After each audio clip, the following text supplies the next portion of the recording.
Muito bem, sobre o jogo, Celso. O Corinthians não jogou mal. Sinceramente, jogou mal. O Corinthians finalizou mais de 20 vezes. Mais de 20 vezes. Acho que foram 23 vezes, para ser mais preciso. Aquela noite que não deu certo. A coisa não aconteceu. Faltou um 9. Essa é a verdade. Faltou aquele cara que põe a bola para dentro. Já faz um tempo que está precisando isso. Talvez o Jô, se estivesse em melhor forma, poderia ter sido útil ontem. O Corinthians criou, martelou, amassou a Ferroviária no segundo tempo. Encontrou um adversário bem postado, um adversário que soube se fechar, que soube administrar o jogo. É um Corinthians que está voltando agora, a perna ainda está pesada, tem a questão física. Então, gente, vamos com muita calma. O Corinthians apresentou um bom futebol ontem. Se fosse aquela história, não finalizou uma bola no gol, não jogou absolutamente nada. Esse resultado foi Sim, mas pobre, se o Corinthians tivesse feito 1-0, 2-0, 3-0, pelo volume de jogo que teve, poderia ter acontecido. 1-0. Mas tem noites que às vezes não funcionam assim. Paciência. Bom, eu discordo totalmente do Celso. Já abri aqui o programa falando que o Silvinho começou com o time errado.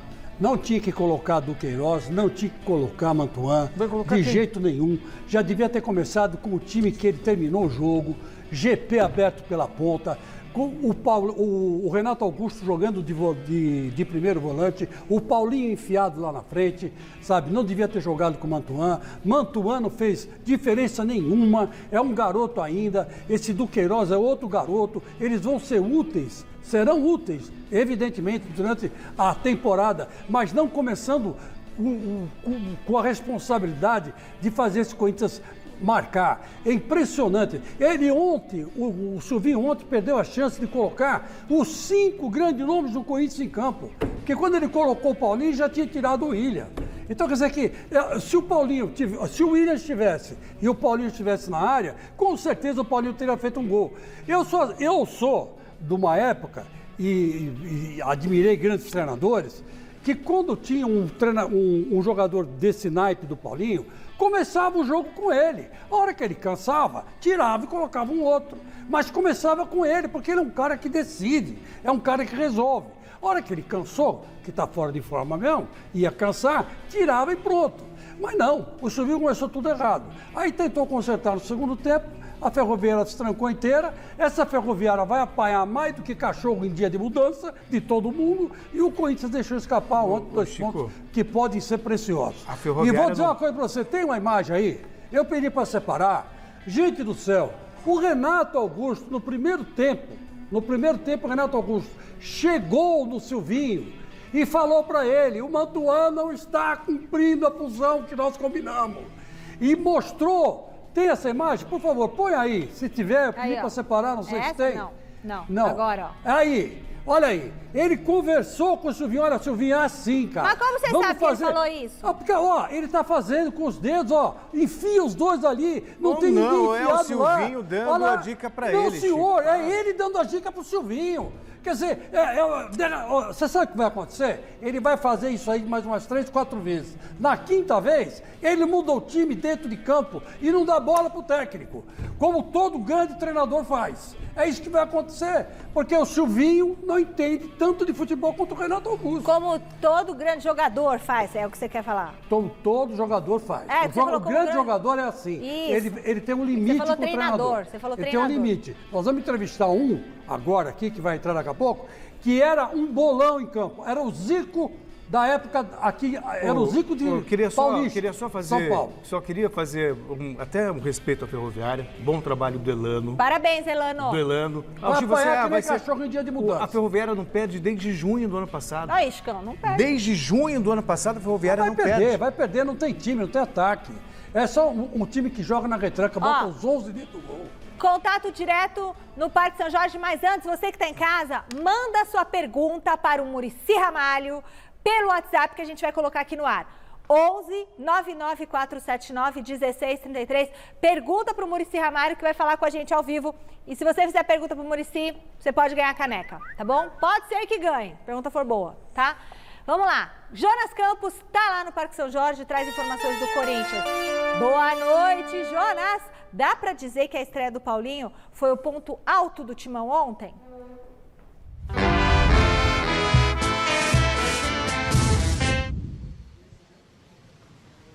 Fala, Michele. Boa noite para você, para o Celso, para o Chico, para todo mundo que acompanha o nosso Gazeta Esportiva. Chuva apertando aqui do lado de fora. Estamos protegidos aqui na parte interna, né, da entrada do clube aqui do Parque São Jorge.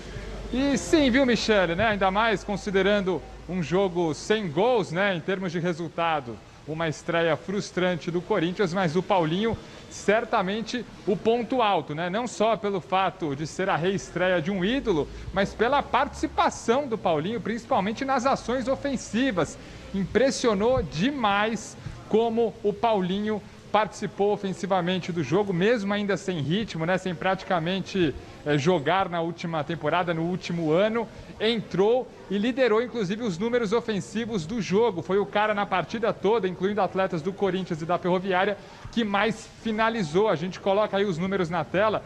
O Paulinho, em 35 minutos em campo apenas, fez 6 finalizações. Fazendo as contas, estamos falando de uma finalização a cada 5 minutos aproximadamente. Ele deu 17 passes, sendo 15 desses passes certos. Então, uma participação bastante efetiva. Muita gente comentava, ó, o nosso centroavante aí, porque a presença diária chamou muita atenção. O Paulinho estava em todo o lance ali de bolas alçadas na área nos momentos de ataque do Corinthians. E o Silvinho, né, acabou no segundo tempo, por circunstância do jogo, colocando em prática aquele meio-campo sonhado pelo torcedor, né? Tirou um primeiro volante de ofício e escalou o meio com o Renato Augusto, fazendo a função de primeiro homem, Juliano e Paulinho. Na entrevista coletiva após o jogo, eu perguntei justamente sobre isso para o Silvinho, se ele gostou desses 3 atuando juntos ali no meio-campo e se ele pretende, a curto prazo, iniciar uma partida com essa formação. Vamos ouvir o Silvinho. Gostei sim do meio-campo, fizemos com uma certa intenção, porque era o que podia projetar e dar mais jogo. Entendíamos que naquele momento, como eu já respondi, nós poderíamos abrir mão um pouco do vigor desse primeiro homem de volante e ter um time ainda mais técnico, com mais qualidade de jogo. Se a gente pensa em curto prazo repetir, não posso te responder com segurança. Depende do que o cenário vai apresentar do nosso time, dos próximos jogos, das dificuldades que vamos encontrar, mas possivelmente durante os jogos, a curto prazo, sim. E que eventualmente possa ocorrer, mas as coisas vão ocorrer de uma maneira natural. Como tem que ser a vida, como tem que ser todos os processos. E nós vamos sim cuidar para que ele seja de uma forma natural. E aí, minha gente, vocês acham que o Corinthians deve mesmo abrir mão de um primeiro volante de ofício, escalar um meio-campo, entrar nos jogos com meio-campo com Renato Augusto, Juliano e Paulinho? Diga aí, Mi. E aí, o que você acha, Celso Cardoso? Eu acho que o Corinthians vai ter um volante. Esse volante vai ser o Cantillo, que é um jogador que tem boa saída. O Corinthians tem muitas dificuldades quando marcado, quando pressionado. E ele precisa de um jogador que tenha um bom passe. E tem esse passe, inclusive, em profundidade. O Cantillo é esse cara. Tá. Então ele vai fazer para melhorar a qualidade de saída de jogo, para você ter o Renato Augusto jogando um pouco mais à frente. O Renato Augusto, como primeiro volante, funcionou ontem? Funcionou, mas era uma etapa final do jogo, quando a Ferroviária já estava com as suas linhas totalmente lá atrás. Mas e o Paulinho jogando ali, atacando, chutando bastante? É a posição dele? A ideia do Paulinho, aquele meia que chega na área toda hora. Então ele tinha essa condição. Muita gente até acha que o Paulinho não jogou de 9 ontem, ele não foi centroavante. Mas é um esquema que permite a chegada dele, ele tem a chegada muito forte, especialmente no jogo aéreo. Então é um Corinthians que gosta de ficar com a bola, aí o Cantillo vai ser esse volante e mais à frente aí não sei quem vai dançar, se é o Juliano, mas o Paulinho deve compor ali o meio-campo ao lado do Renato Augusto. São 2 jogadores, o Paulinho um pouco mais avançado, Renato Augusto fazendo ali a frente do volante, Roger Guedes aberto para um lado, o William de um outro e muito provavelmente um 9 que a gente não sabe quem é, se vai ser o Jô, se vem de fora, o que vem, mas para mim essa é a formação. Olha, minha gente, é o seguinte, eu não sei para que o Silvinho treina. Não sei para que ele treina. Será que ele não viu isso no treino? Que o Paulinho jogando enfiado como se fosse um centroavante, finalizou 7 vezes, cara. Finalizou 7 vezes, 7 vezes. De 9 cruzamentos na área, ele acertou 7. Ele finalizou 7. E, será que ele não viu isso no treino? Será que ele não treina, não faz coletivo? Pô, sabe, então eu não entendo por quê. Porque na minha época, quem jogava bem era escalado. Mas, Chico, mas tá Doa quem doer. agora, Não tem esse negócio de time pronto. O time se faz na hora ali, no treino do dia a dia, no jogo do dia a dia. Então eu não sei para que o Silvinho treina. Treina para quê? Bom, a gente volta a falar com o Jonas porque teve uma notícia importante para o corintiano hoje. Quem renovou contrato com o Timão, Jonas?